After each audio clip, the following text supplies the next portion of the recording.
PNB में 11,500 करोड़ का घोटाला। पहले चोरी और अब सीना चोरी पर उतरा घोटाले का आरोपी नीरव मोदी। नीरव मोदी ने कहा पीएनबी ने बकाया वसूलने के सारे रास्ते बंद किए। पीएनबी घोटाले में जांच एजेंसियों की कार्रवाई लगातार जारी। मुंबई में पंजाब नेशनल बैंक के 3 अधिकारी गिरफ्तार। एबीपी न्यूज ने सबसे पहले दी घोटाले से जुड़ी हर खबर। महा घोटाले पर महा कवरेज, घोटाले पर हर अपडेट सबसे पहले सिर्फ एबीपी न्यूज पर। तो पंजाब नेशनल बैंक में 11,500 करोड़ के घोटाले पर आज 2 बड़ी खबरें हैं। पहली तो यह है कि घोटाले का आरोपी नीरव मोदी पहली बार घोटाले पर उसने अपनी जबान खोली है। नीरव मोदी ने सीधे कह दिया है कि मामले को सार्वजनिक करके पंजाब नेशनल बैंक यानी कि पीएनबी ने बकाया वसूली के जो रास्ते थे उन सभी रास्तों को बंद कर दिया है। एक तरह से पहले चोरी और अब सीना चोरी कर रहा है नीरव मोदी, ये साफ दिखाई दे रहा है। और देखिए दूसरी खबर यह है कि सीबीआई और प्रवर्तन निदेशालय लगातार घोटालेबाजों पर कार्रवाई कर रहा है, छापेमारी कर रहा है, गिरफ्तारियां कर रहा है। कल पंजाब नेशनल बैंक के 3 अधिकारियों को गिरफ्तार किया गया है।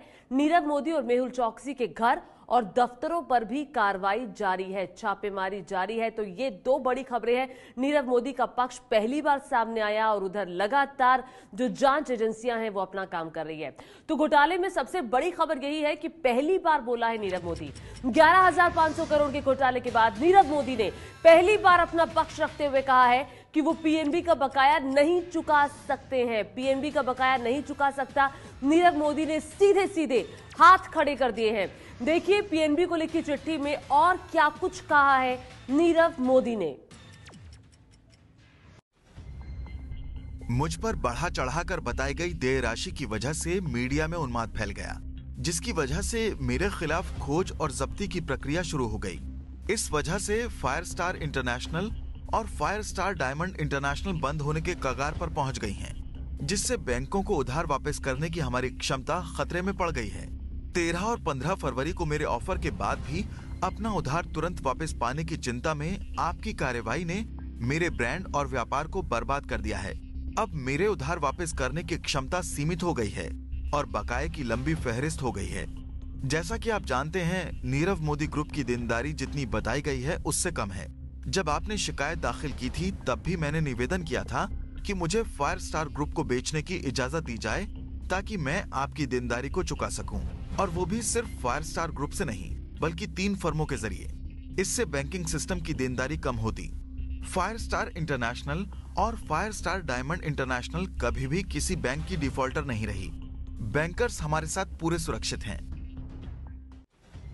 सीबीआई और ईडी ने हमारी संपत्तियों से 5,649 करोड़ की संपत्ति सीज की है।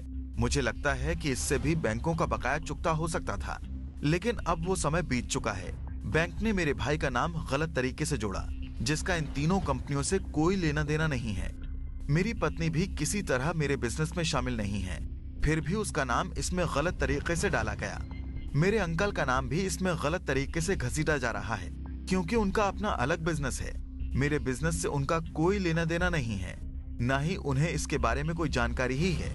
इस मामले में जो भी होगा उसका मैं सामना करूंगा। मेरी समझ से जो किया जा रहा है वो जरूरी नहीं था। मैं बैंक से विनती कर रहा हूं कि कंपनी के अकाउंट्स में बचे पैसे से हमारे 2,200 कर्मचारियों को सैलरी देने दिया जाए।